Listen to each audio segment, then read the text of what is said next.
Hello students, তো আজকের এই ভিডিওতে আলোচনা করব পোস্ট অফিস জিডিএস।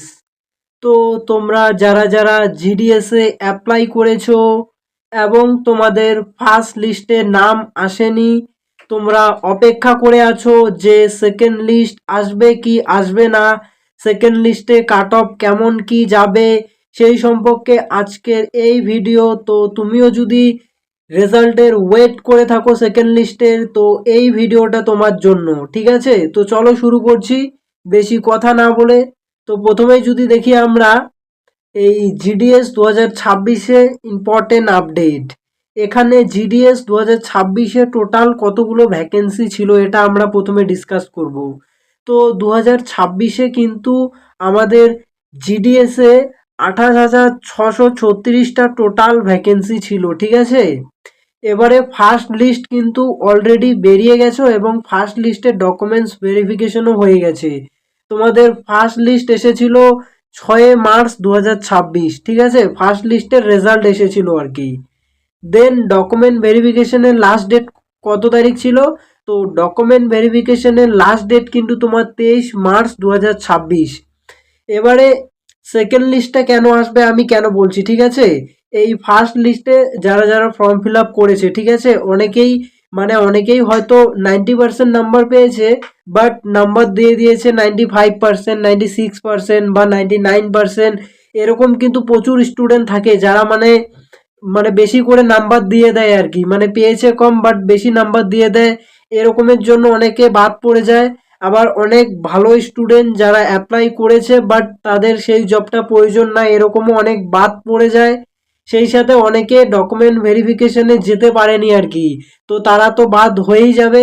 তো এরকম করেই কিন্তু অনেকেই বাদ চলে গেছে। ঠিক আছে, এই জন্য তোমাদের সেকেন্ড লিস্ট আসবে। ঠিক আছে, তো সেকেন্ড লিস্টে কেমন কি ভ্যাকেন্সি আসতে পারে সেই সম্পর্কে, তো তোমাদের আর সেকেন্ড লিস্ট কবে আসতে পারে এটিও আমরা আলোচনা করব। তো তোমাদের সেকেন্ড লিস্টে কতগুলো ভ্যাকেন্সি আসতে খালি থাকতে পারে, তো তোমাদের সেকেন্ড লিস্টে ধরে নাও তোমাদের 22,000 প্লাস। ঠিক আছে, 22,000 প্লাস কিন্তু তোমাদের সেকেন্ড লিস্টে ভ্যাকেন্সি খালি আছে। ঠিক আছে, তো 22,000 প্লাস যথেষ্ট ভালো ভ্যাকেন্সি কিন্তু এখনো খালি রয়েছে তোমাদের সেকেন্ড লিস্টের। দেন তারপরে যদি বলি আমি, তো তোমাদের সেকেন্ড লিস্ট কবে আসতে পারে, তো তোমাদের সেকেন্ড লিস্ট কিন্তু মোটামুটি 10 এপ্রিল থেকে শুরু করে 15 এপ্রিলের মধ্যে সেকেন্ড লিস্ট বেরিয়ে যাওয়ার কথা।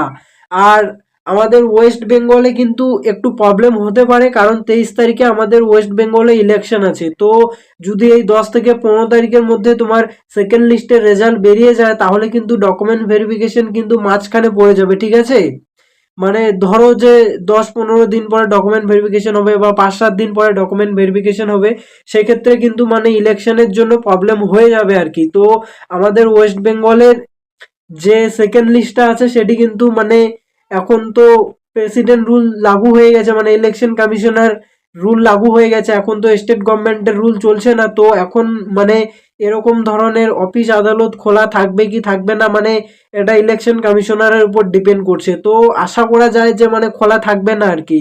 তো আমাদের সেকেন্ড লিস্ট কিন্তু ওয়েস্ট বেঙ্গলের ক্যান্ডিডেটদের জন্য কিন্তু সেকেন্ড লিস্ট দেরি হবে আর কি, যথেষ্ট ভালোই দেরি হবে। আর তোমাদের 22,000 প্লাস কিন্তু ভ্যাকেন্সি থাকছে। এবারে এবারে আমি আসবো কাট অফ নিয়ে। তো সেকেন্ড লিস্টে কাট অফ কেমন কি যেতে পারে, তো আমি যদি কাট অফ নিয়ে আসি, তোমাদের সেকেন্ড লিস্টে মোটামুটি যারা ইউআর ক্যান্ডিডেট আছে তারা মোটামুটি সেকেন্ড লিস্টে ওই 95% প্লাস ধরে নাও তোমাদের কাট অফ চলে যাবে।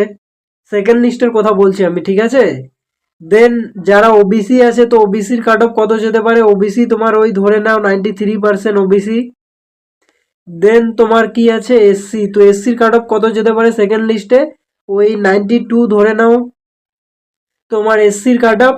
দেন এসটির কাট অফ কত যেতে পারে সেকেন্ড লিস্টে, তো এসটির কাট অফ মোটামুটি তোমার ওই 88 বা 89 ধরে নাও তোমার এসটির কাট অফ।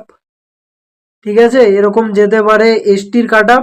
এরপরে যদি আসি পিডাব্লিউডি, তো পিডাব্লিউডির কাট অফটা একটু কম যেতে পারে, ওই তোমার ধরে নাও 70-75% মধ্যে তোমার পিডাব্লিউডির কাট অফটা কিন্তু থাকবে।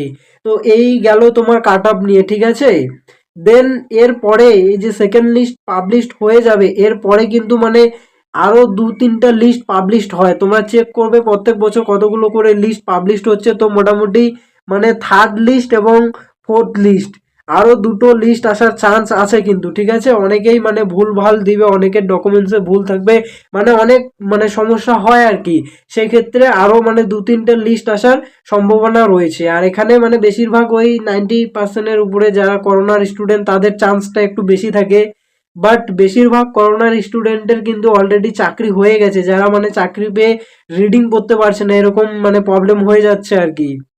তো এখন মানে আস্তে আস্তে করোনার স্টুডেন্টগুলো সব চাকরি পাওয়া হয়ে গেলে তারপরে যারা মানে করোনার সময় মাধ্যমিক দেয়নি তারা মানে চান্স পেতে শুরু করবে আর কি।